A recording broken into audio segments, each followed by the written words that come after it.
It's hard to understate the large amount of variation within the 2D platformer genre.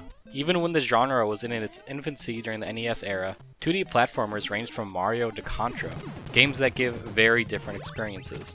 This diversity continues to this day with even greater discrepancies.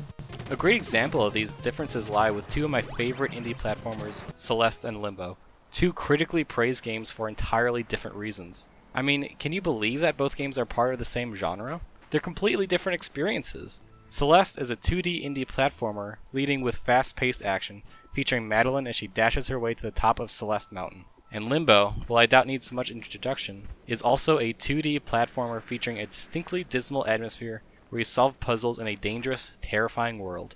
If we break these experiences down, it comes down to how each game feels or how the game actually plays to the player. As we'll see, more game elements contribute to these different feels than just Celeste's fast-paced music and Limbo's monochromatic atmosphere. We'll examine and distinguish the similarities and differences between some of the game elements between these titles that contribute to their completely different playstyles, and how fellow designers can utilize these tactics when defining their own game feels and experiences. My name is Chris, and this is totally not an excuse to replay these games and gush about them even more. Let's go ahead and examine the game feels of two of my favorite games, Celeste and Limbo. Let's start off with something these games have in common: trial and error. In both Celeste and Limbo, you're going to be dying a lot, hopefully getting a little bit further each time, learning through failure. But how these games employ death leads to very different feels. In Celeste, when you die, the player character disappears into colored circles before the camera fades out and back in, and you're back at the beginning. It's pretty lighthearted and it happens pretty quickly. In Limbo, deaths are also plentiful, but it's also a bit more grisly. The death animations in Limbo are tough to watch. This made me tense up whenever I made a mistake in the game. The macabre deaths give off a fairly different feel from Celeste due to the animation, providing even more toward the dangerous and grisly nature of Limbo. And since both games are trial and error, respawns happen fairly quick, but it's definitely quicker in Celeste. In Limbo, dying and respawning can take upward to a couple of seconds, and that's not including sequences where you mess up and you have to wait for something to kill you, like this rock. In Celeste's case, death and respawn takes about 1.78 seconds when you press X after dying. Yes, I timed it. The quicker respawn rate of Celeste contributes to the fast-paced nature of the game, making it feel like a smaller mistake and immediately giving you the chance to go again, the music not even stopping. By minimizing the risk of death in Celeste, it makes it feel like dying is a good thing. Even a loading screen tip shows encouraging death as it says it's proof that you're learning. Dying in Limbo is nowhere near as lighthearted and positive due to the animations. Another big distinction between the two games are its approach to camera position and the character position relative to the camera. Celeste's camera position and relative character position is focused on moving forward through the level. You always see what's ahead of you. And when the camera is static, you see everything on the game screen. You get all the information so you can plot out movement. Limbo's camera is almost the opposite, as it's using the low quality camera with purposeful artifacts to limit your vision, creating anxiety. This distinction is one of the main reasons why both games play so differently. Here, let's look at Celeste.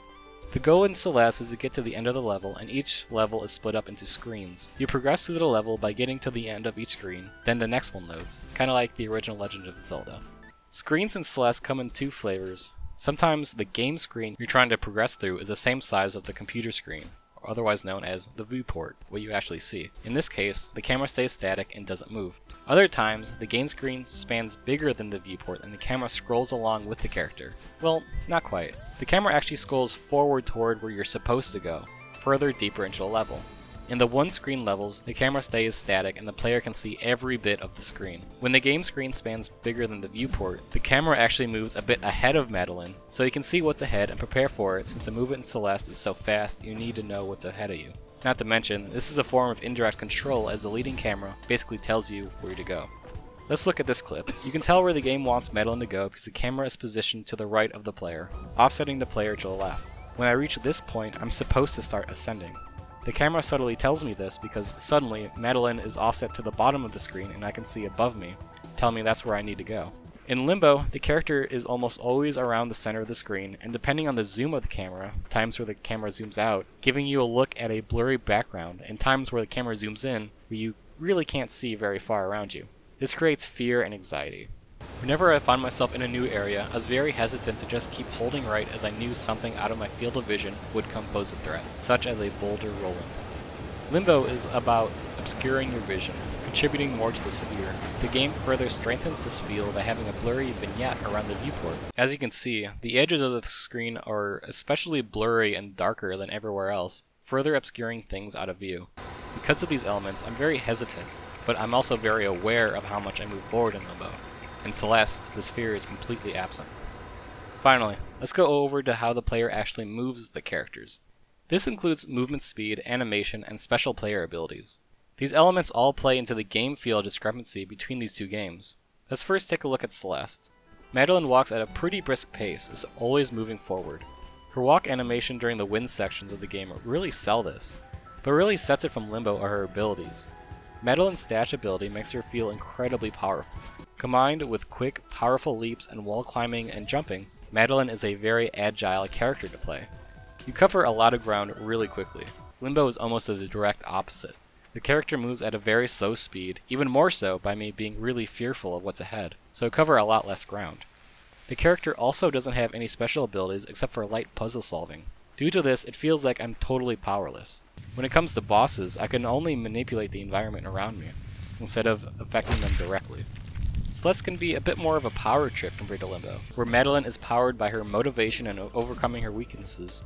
Limbo is a harsh reality where most inhabitants are much stronger than me, and the goal is to outwit them because you have no way of overpowering them.